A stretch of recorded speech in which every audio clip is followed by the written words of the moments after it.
Turkey's president visits the United States after recent trips to Russia, India and China. What's behind his international outreach? Hello, I'm Anand Naidu and this is The Heat.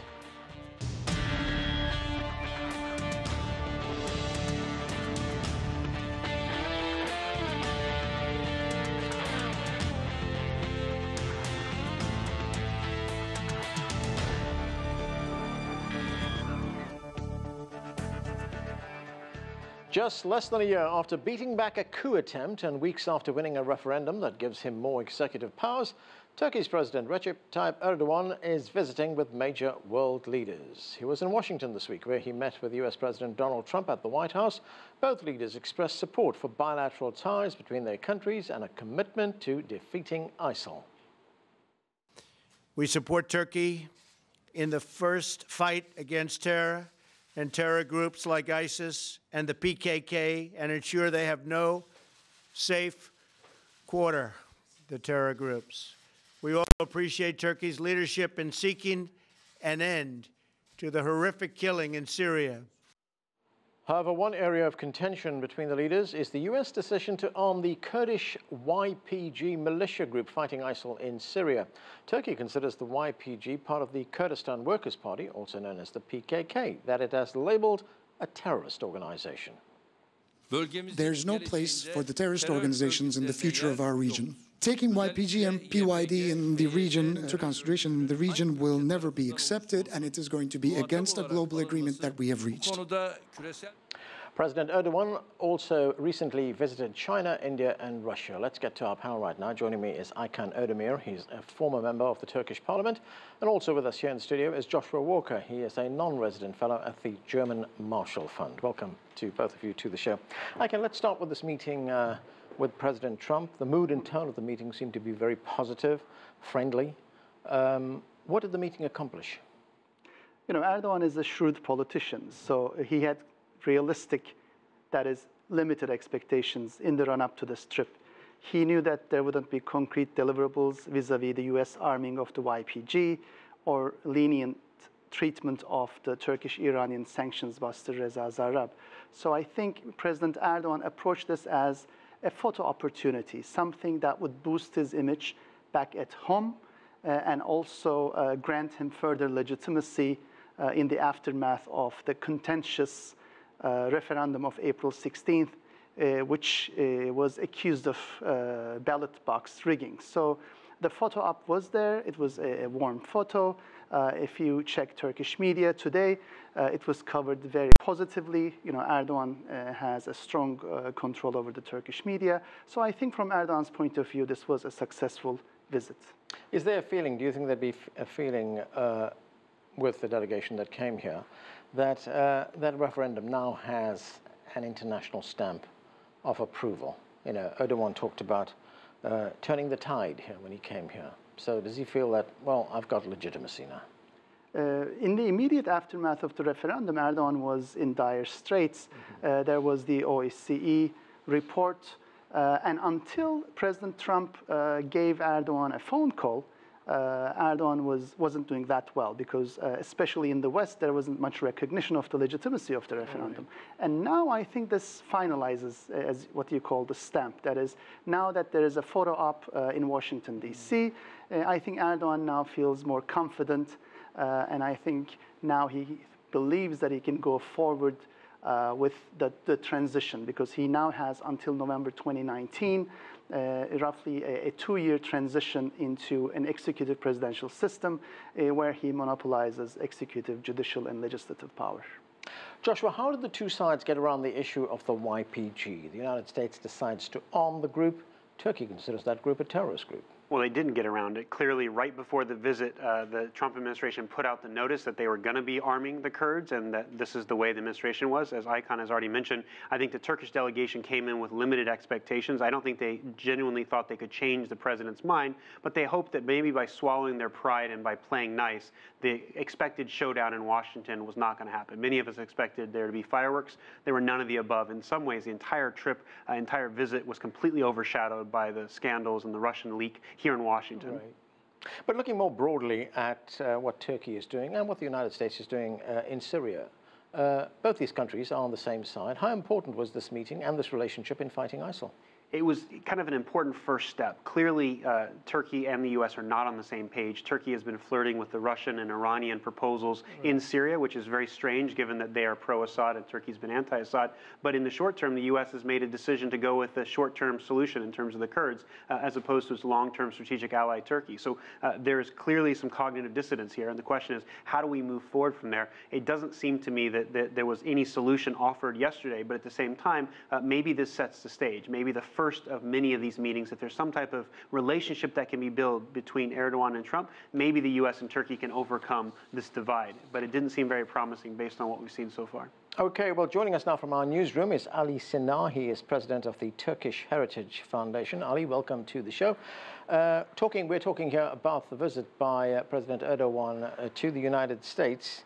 It's clear that President Erdogan gets on a lot better with President Trump than he did with President Obama. What did this visit do for his domestic standing in Turkey? Well, as you know, there's a big tension between Turkey and United States in the President Obama term, especially on the PYG issue. And President Erdogan, since President Trump was elected and became the president by January 20th, he said, there will be a new page with Turkey and United States under President Trump administration. So he had a high expectation with the President Trump yesterday, and they had discussions about PYD and Fethullah Gülen issue, and hopefully they will get along in the short term. Ali, I want to ask you a question that I just asked Aykan here in the studio, and that is, will the Turks be happy with what was achieved during this visit? I don't think so. They are happy because there is no quick outcome out of this meeting. But the United States side is know that Turks are not patient on the PYD, which is linked to PKK. So there was a much better high expectation from the Turkish side. But what we are hearing is the US officials is saying that we are going to share more intelligence information fighting against PKK, and also not for Raqqa operation, but the future ground operations. Turkey will be involved for the future operations. So I can't say it was really productive, but it's kind of promising for the future relationship. Right, and what is your view on the fact that the United States has decided to arm the YPG, a group that Turkey is strongly opposed to?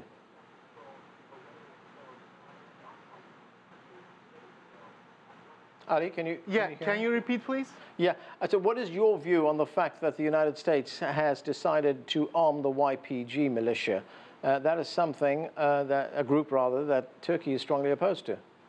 So, I mean, when we talk with the Pentagon officials, they are indicating that PYG is the best group to fight against Daesh, which we call ISIS also.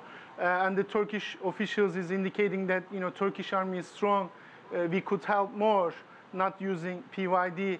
So from the US side, it seems like what my understanding is, they are just going to use PYD as a tool to get the real target. That's what we are hearing from the US side. But in the long term, Turkey cannot lose United States, same as US cannot lose Turkey. There's a long relationship between two countries. PYD is kind of like in the middle, trying to, fight against ISIS, but in a short term. Okay, let's look at the situation inside Turkey. The president has locked up thousands of human rights activists, including academics, public servants.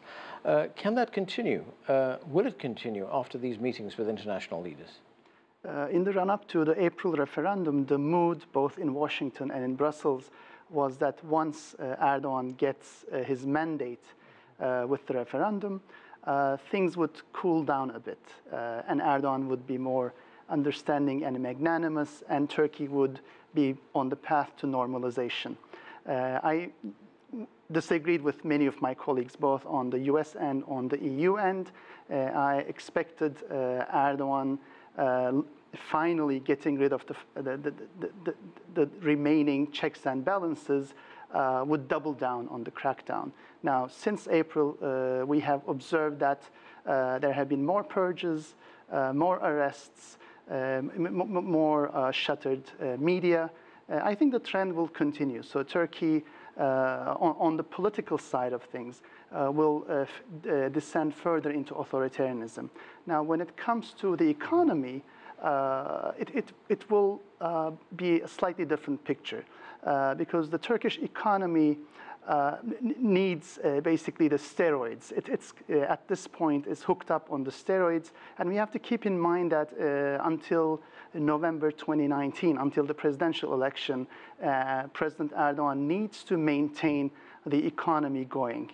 From that point on, he will have another 5-year mandate if he wins that election. But for the next 2 years, the tough authoritarian in the political domain will be different from the populist injecting steroids into the Turkish economy. So he will have, I guess, a more pleasant face on the economic side. Josh, we're talking about the security situation with the president locking up all these opposition figures. He also wants the extradition of Fethullah Gulen, who is a Turkish leader who's here in the United States. Is he going to get that? I mean, it's a fascinating thing to sit here in Washington and see on the Washington Post Fethullah Gulen publishing an op-ed and having the PYD also. So literally Washington has become epicenter for domestic politics. Everyone in Turkey, kind of the curse word in Turkey is Pennsylvania, because that's where Fethullah Gulen lives. It seems to me that he's much more likely to get the extradition and to get what he wants under Trump than he would have been under Obama in some ways, because the Turkish government had played its hand by being so visceral in terms of publicly calling for his extradition. It makes it very difficult for Washington because there's a process in place. They're going through the evidence. They're trying to figure out a way. But I would suspect in the longer term here, he probably will get what he wants. And the question will be, will they physically arrest this man and send him back, or will he end up fleeing before then? So that will be the real question. Ali, what's your view on that? I mean, could this issue fester? Could it hurt relations between the two countries? I mean, it would. I mean, still Turks are patient on this issue, but U.S. officials is saying that Turkey needs to respect the legal system in the United States. So what President Erdogan came up with yesterday, okay, if you tell me that Turkey needs to respect the legal process, then detain Fethullah Gulen. Because as you may know, in 1979, Turkey and United States signed a treaty agreement for the extradition, and that way Gulen can be detained. So United States is not doing it right now. That's why Turkey is just raising this issue. Okay, we'll wait, but at least detain him. That way he cannot control his own followers or organizations, because he's really active in the United States and hurting the relationship, and we don't know what's going to happen in the near future. Do you think, Aykan, that the United States will get to the position where it says that it has to ignore these human rights concerns because there's a bigger problem here? There's a fight against ISIL.